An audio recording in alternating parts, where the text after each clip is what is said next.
নোয়াখালীর হাতিয়া উপজেলায় এক ৩ সন্তানের জননীকে নিজ ঘরে ধর্ষণ ও শারীরিক নির্যাতনের অভিযোগ উঠেছে। ভুক্তভোগী নারী স্থানীয় নলেরচর আশ্রয়ন প্রকল্পের বাসিন্দা। অভিযোগ মতে তিনি নির্বাচনে শাপলাকলি প্রতীকে ভোট দেওয়ায় ক্ষুব্ধ হয়ে এই হামলা চালানো হয়। শনিবার দুপুরে তিনি নোয়াখালী ২৫০ শয্যা হাসপাতালে চিকিৎসা নিতে আসেন এবং ভর্তি করানো হয়।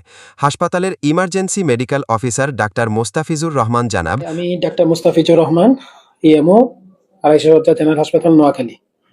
আমার কাছে হাতিয়া থেকে অনেকগুলো রোগী আসছে, তার মধ্যে একজন রোগী বিবি কুলসুম, ৩২ বছর বয়স। আমার কাছে এসে উনি কমপ্লেন করেছেন ওনাকে মারধর করা হয়েছে এবং সেক্সুয়ালি অ্যাসল্ট করা হয়েছে গতকাল রাত ১১টার সময়। আমরা সেই জন্য রোগীটার তাৎক্ষণিক ব্যবস্থা নিয়েছি এবং ওনার শারীরিক পরীক্ষার জন্য আমরা আমাদের সেই গাইনি ডিপার্টমেন্টে ভর্তি করিয়েছি। ভুক্তভোগীর দেওয়া তথ্য মতে গতরাতে ৩ জন ব্যক্তি তার ঘরে প্রবেশ করে। এদের মধ্যে রহমান নামের একজন ধর্ষণ এবং কালা এমরান ও অজ্ঞাতনামা একজন পাহারায় ছিলেন। আমার স্বামীর আমি ঝালমুড়ি খাইতেছি, আমার স্বামীরে নিয়ে এরকম মানে রুম আর একটা রুমে নি দরজা মারি থইছে। আমার হেরা গোসলখানা মানে বাথরুম, এইদিকে দুই সাইডে দুইটা বাথরুম, একটা নারীর একটা পুরুষের, মাঝখানে একটা মানে গোসলখানা আছে।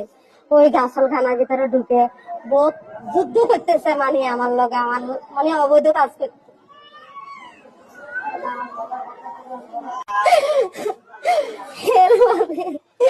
এরপরে আমি দিতে চাই না, জোর করে একবার গেছে, এরপরে চলে গেছে। আমি কান্দি কাটি আমার স্বামীর আমি ঘরে চলে গেছি, আমার স্বামীকে আমি এখানে দেখতাম।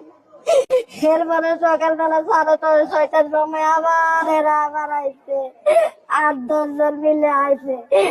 আমার ঘরের দরজা ভাঙছে, মেন ঘরের দরজা ভাঙছে, ভাঙ্গি চুরি দেখছি সব ভাঙ্গা। এরপরে আমারে ঘরে ঢুকছে, ঘরে ঢুকি আমারে বার করিয়ে লাইছে। আমার কলা চাঁদের আমারে শেষ রাইয়া আমার স্বামীর একদিকে বার করছে, আমার একদিকে বার করছে।